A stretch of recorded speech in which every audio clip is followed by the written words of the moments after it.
Hi, everyone. Welcome to another episode of Soul Creativity. Thank you for tuning in.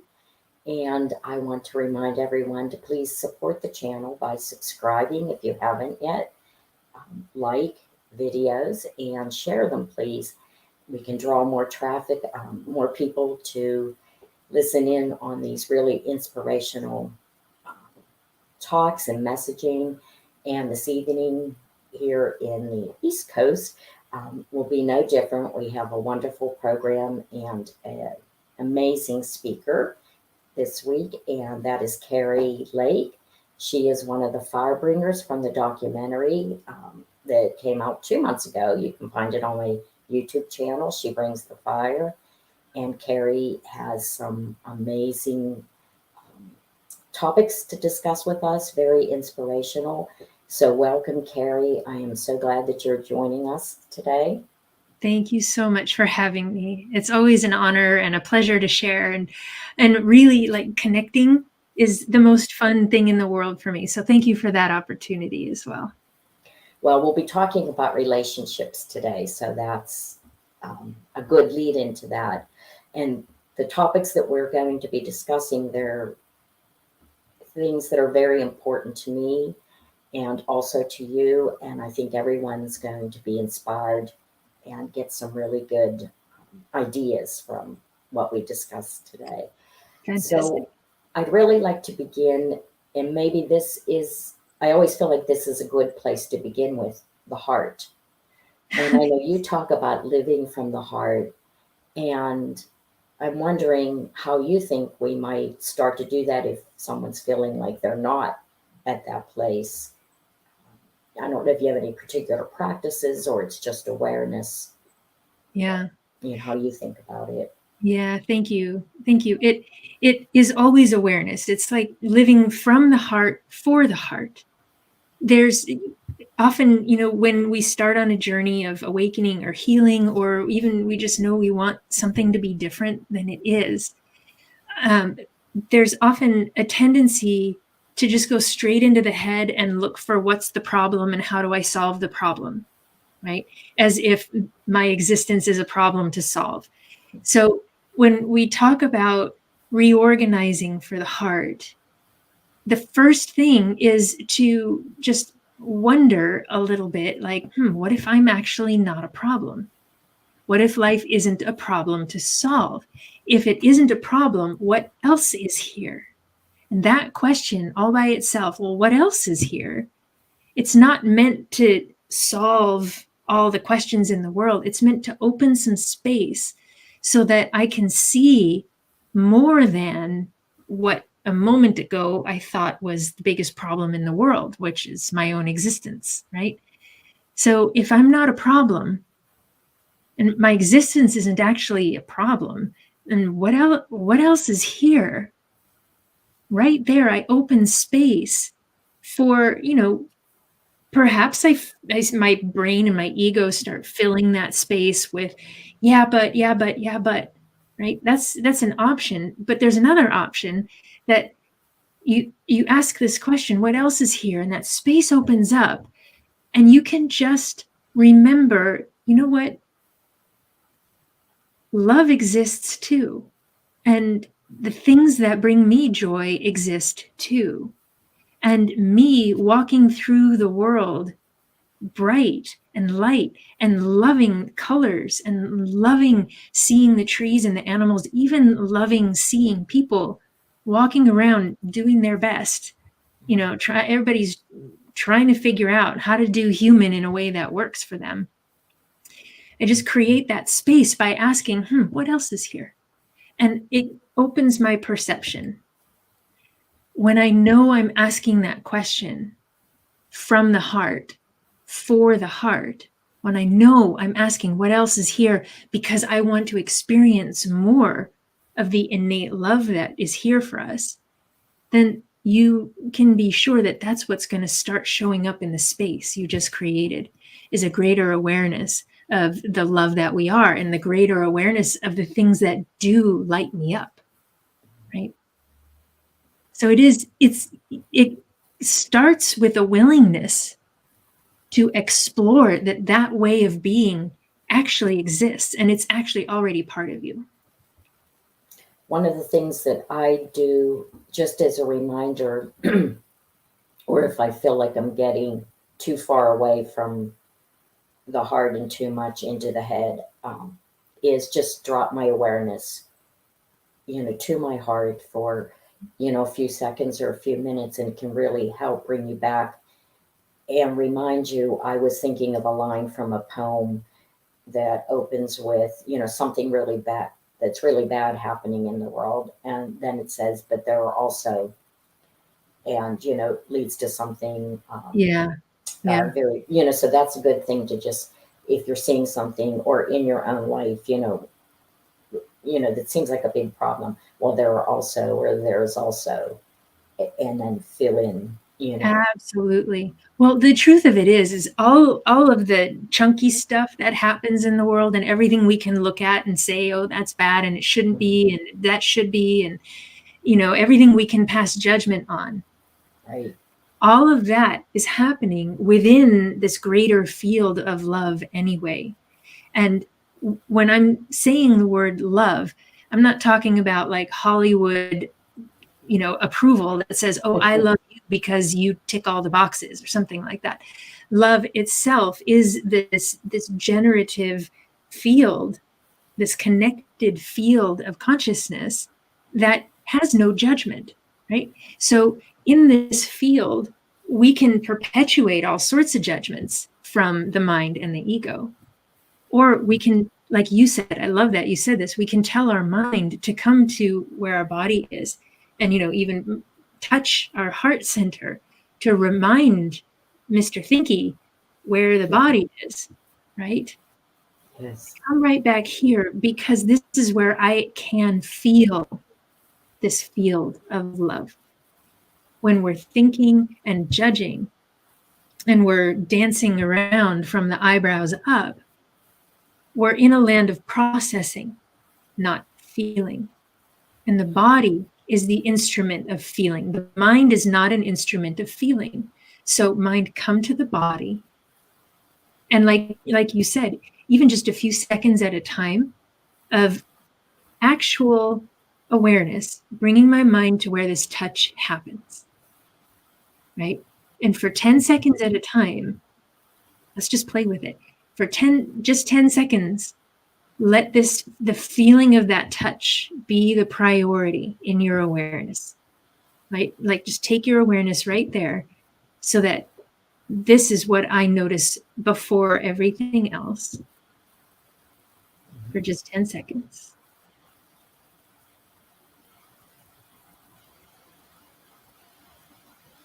For 4 more seconds.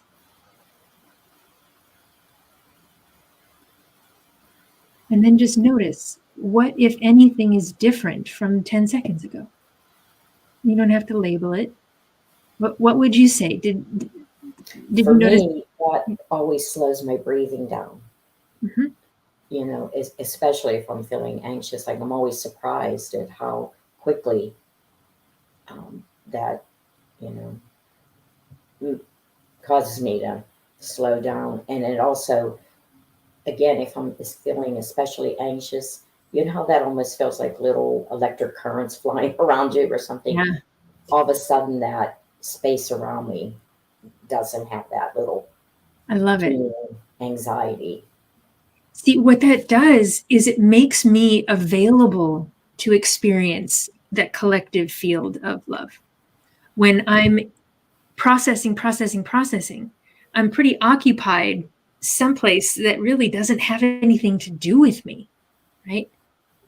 But when I reorganize and I bring my awareness to my beautiful instrument that is designed to communicate about this field of love, then I make myself available. I make my awareness available for what is already happening.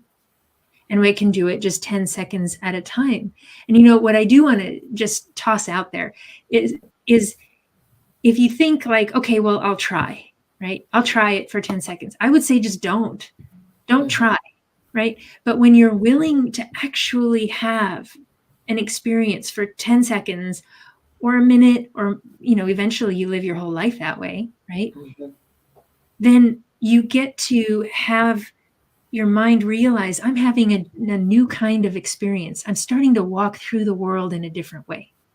I'm starting to be human differently, because I am cultivating not only an awareness of the heart, but of a friendly relationship with the mind. So the mind isn't the bad guy anymore, right? The mind really is just having tantrums all the time, largely because it's always under fire.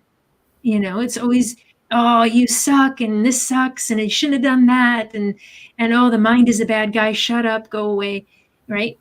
And sometimes that's helpful, but here's another really fun 10-second game to play, okay? So it's just being kind with your mind. And so if we take our awareness, like, we can stand in our heart and turn toward the mind and say to the mind, really just genuine, you know what? Thank you for working so hard for me. Even all of the battles it's fighting, it's just trying to help, right? It thinks it's trying to help. So rather than judging what it's doing, let's just take 10 seconds and let's play with this, Okay. right? Where you just turn from your heart to your mind and really just genuinely, honestly go, you know what? Thank you for everything you do to try to protect me. And then silence and see what that feels like, what that experience is for 10 seconds. I'll count the seconds. You don't even have to Okay. count. And just a simple thank you. Don't complicate it more than that. Just thank you, buddy, for everything you Thank do. you. To the thinker.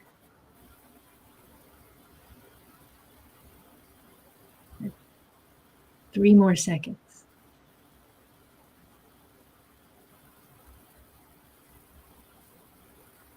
And so, what was that like? It was very relaxing. Again, I could feel that calming. What's funny, and this particular time of doing that, this feeling of humor, like this, it was like my mind with my body was like kind of almost laughing at how, Awesome. or isn't that kind of funny? Like, it's really humorous how much we're up in our head and letting it run and run and run. Totally. That was that was something I didn't expect, but it was almost like lighthearted in a way. Absolutely. I love it. So See, that that's was how you really know. nice. Yeah, that lightheartedness is how you know you're available for the field that we all share, that field of love of the heart that is common to all of us. Do you think that intuition, like, does our intuition play into living from the heart? Intuition, you might say, is the way the heart communicates. It's our interface, right? Because when there is no judgment, no good, bad, right, wrong, positive, negative, no measurements like that, then what you do have is life as everything relates to everything else. Like when you're feeling that sense of humor, right? It didn't come from anybody saying, okay, humor right here is good, so you're humor now, right? Mhm. No. And you didn't have a calculation on a graph or something that tells you, oh, this is humor and this is what it looks like, and ding, ding, ding, ding. No, it comes as a sense and a feeling and a way to relate to the experience. Because you let your heart open, you can relate to the experience of the mind with humor. And the interface that lets that happen, that's intuition, is what lets us connect those dots and recognize those relationships. As I was doing the little exercise, in just that very brief time, I also felt like more empowered. And so I'm thinking about when we're living from the heart, how it empowers us Yeah. and then our uniqueness, like what's unique to us. you could have 10 people do that, and you're going to get, probably out of the 10, no one else would have had the humor part to it at that moment. So I think it brings both those things into play, empowerment and, how we Yes. can honor being unique. Yeah, I'm completely with you on that, because really it's your true power that you're welcoming forward, isn't it? It's not like, well, I'll ask you, when you're saying you're feeling empowered, was it this sense of empowerment to go and overthrow a kingdom? Right? Or now I'm all empowered, so I'm going to go rob a bank, or I'm going to go punch that bully or whatever. No, it's not No, it's a about very internal type of empowerment. You exactly. feel it inside. It's not power over, but very much like Yeah, coming into yourself. exactly. And that's actually our real power and our true magnificence on the planet, is when we remember what that feels like, and then we make that feeling a priority. Our intuition starts to say, go over here now. Have this conversation tomorrow instead of today. Or go ahead and make this investment, but a little less than you thought because it feels like this, which is very different than the analytical approach, which says, you got to get it done on this day for this reason by this time or else, right? Right. In intuition, there is no or else. There is nothing that says, that's going to be telling you what to do. Even our guidance. A lot of people will say, oh, my guides told me to do this and that and the other. Well, the truth is our guidance is never telling us what to do. Our guidance is always offering and saying, well, if you go in this direction, your experience is going to be moving kind of like what this feels like. It's going to give you a sense of what you'll experience, right? Or if you go in this direction, it's going to feel a little bit like the bottom's falling out from under you. You can totally do that, but this is what you're walking into, right? It's not that guidance says go here or go there.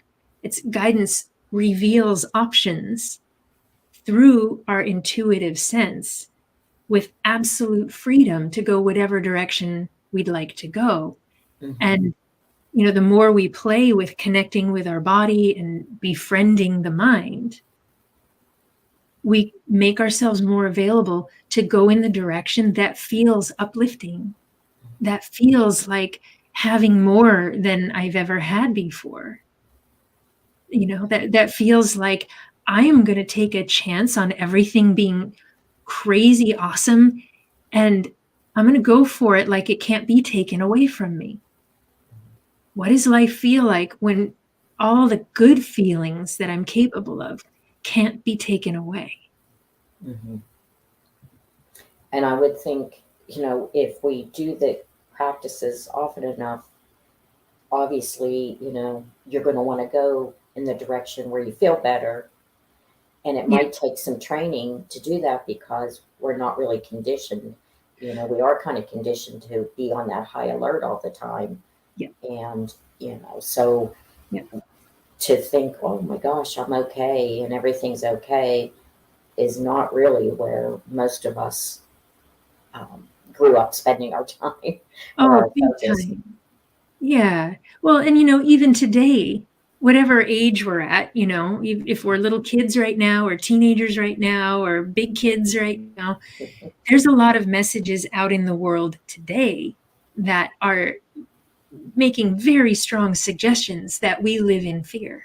Mm-hmm. You should be afraid of the air you breathe. You should be afraid of the people you walk by. You should be afraid of losing this, of having that. Right. There are so many messages that try desperately to reinforce living in fear. But when you and I play with reorganizing our awareness, like we're doing 10 seconds at a time, you watch the change. You get to watch it, and it's so empowering to where It is you start empowering. knowing how it feels to be you. I And like that you used the word empowering there right after you were talking about messaging because we have so many messages coming at us. It's over well over 10,000 messages a day just coming at us. We're not even aware of it. And with the use of social media now, Mhm. you know, and so it's really, really fascinating to think you could take 10 seconds and Right. redirect and empower yourself rather than be disempowered. Yeah. If anyone, I did want to mention the live chat's up, so if anyone wanted to leave a comment or a question for Kerri, please feel free to do so. Kerri, we have a little time left, another 10 minutes or so, and I really wanted to talk about relationships because that's something that's of interest to me, and I know to you as well. Yeah. And you talk about, being in relationships without judgment, and you talk about how life really happens, through relationships. And I'm always thinking that's always unfolding. And it is, I mean, our relationship to ourselves and Yes. just to everything else. So I'm Yeah. wondering if you can talk about that. Yeah. Thank you. So this is kind of how I play with it. Like in the relationship with myself, this is, hands down the most vital and important relationship I have in my life, right? I'm always here, and no matter how hard I tried, I couldn't escape myself, right? And so it really is, it's sort of one of the major points of being human is to discover the essence and the experience of who I truly am. Now, I could take my body and go sit it down in a cave in a mountaintop and have a lifetime of experience in relationship with myself.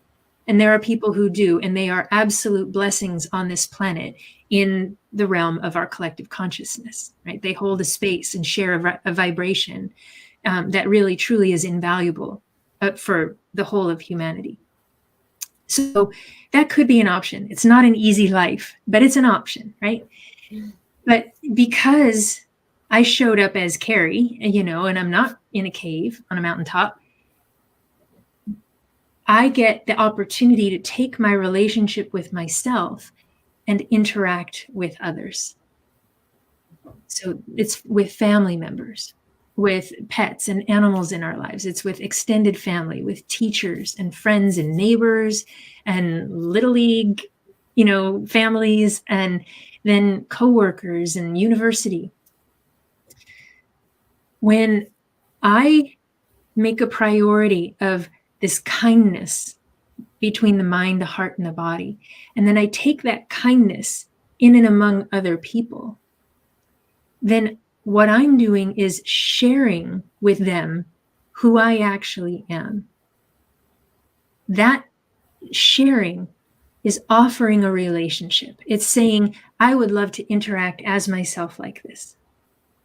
Now, because we have been so conditioned, we've been very conditioned differently, that relationships are difficult. They're a battle. They're hard work, right? And everybody fights. And you're supposed to hate. Parents and kids are supposed to hate each other. And every teenage girl wants this, and every boy wants that. And it's a dog eat dog world. All of those are phrases describing relationships that are pervasive and at this undercurrent, so that they end up shaping who I think I am with another. So the more I organize myself to feel and be available for this field of the heart where no judgment exists, then I bring into every relationship the opportunity to engage with who you actually are, beyond whatever judgments you've been taught to carry with you. And what that does invariably is invites from you an opportunity to share that part of yourself with me. So I walk through life open to relationships with who you actually are, which is very different than having all of my judgments out ahead of me ready to interact with all of your judgments to see if maybe we approve or disapprove of each other in just the right way, so where we don't have to fight about anything and we can hang out, right? That's how most societal relationships are happening, either very consciously or very unconsciously. So the more, again, the more I make a priority of my own presence, my heart, what this feels like, I very literally am generating the space for everybody to step closer to that space within themselves. And relationships start to take on an entirely different sense. They feel completely differently. Interactions feel different because you walk up and there's no initial, oh, what do I have to protect myself from? There's no automatic shielding that goes up to be protected from empathic information, even. Excuse me, because especially for those of us who are really sensitive, we feel everything. Mm-hmm. And without appropriate tools, we can start building calluses and walls from the inside out, right? Or we can put a shield way out there that doesn't let people past this certain point, but it also doesn't let my heart out either. And the body starts to suffer in that conflict. So, yeah. It's just kind of reminding me too, you're sort of talking about the seen and the unseen, because so much of our relationships to begin with are based on what we're seeing. Mm-hmm. I mean, for us before, and we don't even get to the unseen parts sometimes. And, I think all the, when you're talking about the heart and intuition, that's all that unseen. And if we don't open that space, we're probably never going to get past the other thing of what, what we actually see in the physical realm. Well, the truth, yes, but the truth is all of us are on the way to the heart, regardless of whether you're doing it consciously or you're not even aware that it's a thing to talk about, right? All of humanity we're walking each other toward the heart. And when you and I, when we have these conversations, when we use the tools, when we organize ourselves and make ourselves available to have that experience of who I am without the conflict, what we're doing is easing the journey in a big way, right? There are people who say, nope, that's it. I'm not listening to you heart people. I'm going to dominate the whole world and I'm going to subjugate all of you and I win because I have all the toys, right? Well, they're still heading toward their heart. They're just giving themselves a pretty bumpy ride, right? And so that's, again, it's not about one way is better than another. Little kids play cops and robbers and cowboys and Indians, and I want to be the bad guy, It's part of what humans do.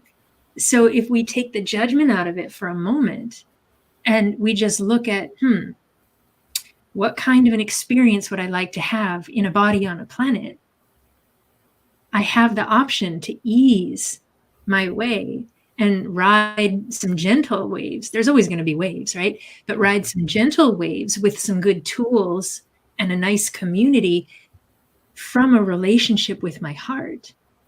That's always an option. Right. It's, as you're talking about that, and maybe we'll wrap up with this last idea, but I was thinking about communicating with, the subtle realms or unseen realms. Yeah. And that kind of sounds like it goes in, well, it's relationship, obviously, and that it kind of figures into all of that. And I was wondering your thoughts on that. Oh, gosh, absolutely. The subtle realms are not going to show up with a spreadsheet to get their point across, right? The subtle realms communicate through your intuitive sense, through a feeling where often you just feel like, I know. I don't know how I know, but I know. And these are our own higher levels of consciousness, the angelic realms, the archangelic realms, the ascended hosts. they don't have a voice box and they don't have eyeballs, right? We do. And so these senses give us a way to relate. Again, it's another relationship. It's my relationship with communication. But the subtle realms will, for one thing, they're always in support of us, right? That your higher levels and your higher consciousness are always asking, how can I assist you toward your heart? And so again, when I open my awareness in that direction and then bring my awareness to my body, the subtle communication is first picked up by my body, my physicality, because this is the instrument that detects all the waves and frequencies. And so when I ask a question, which direction will unfold with the greatest ease, or show me if I go in this direction, show me what I'm walking into. When I ask a question of the subtle realms, then the first thing I want to do is bring my awareness back to my body, open my heart, and relax. If I feel like I'm searching for an answer, that's the mind and the ego saying, oh, I got to get it right. I got to get it right. I got to get it right. And it feels very different than simply coming to my heart and with all genuine sincerity saying, I would really like something to change here. So show me which direction, show me where to put my next footstep. And let me know that I'm moving in that direction by how it feels. And I will do my best to stay available for it. And thank you. Then you literally go relax, have a cup of tea, go clean the litter box or something. I don't know. It's just do something mundane that occupies the thinker so that you are actually available.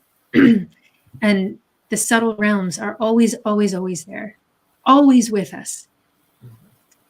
We can receive them when we organize, we help our mind realize this is where the information will come.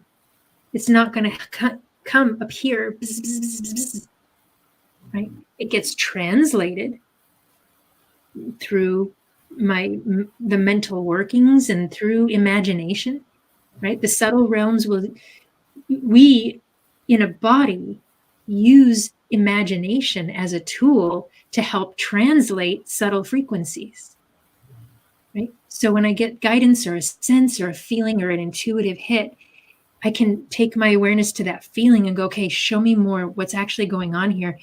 Boom, it's going to get translated into something I can relate to.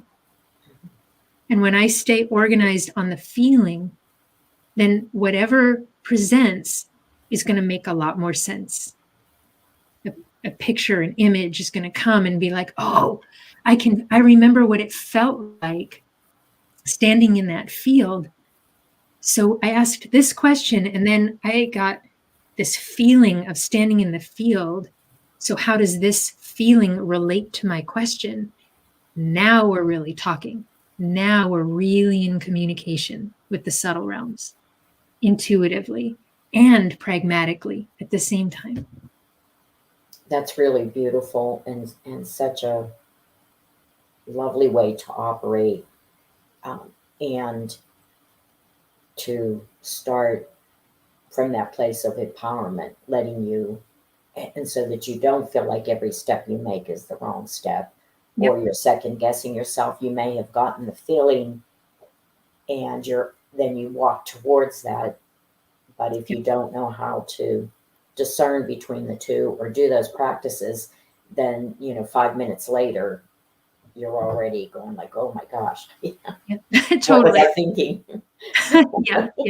And you're right. It's a practice. It takes practice. It takes experience, right?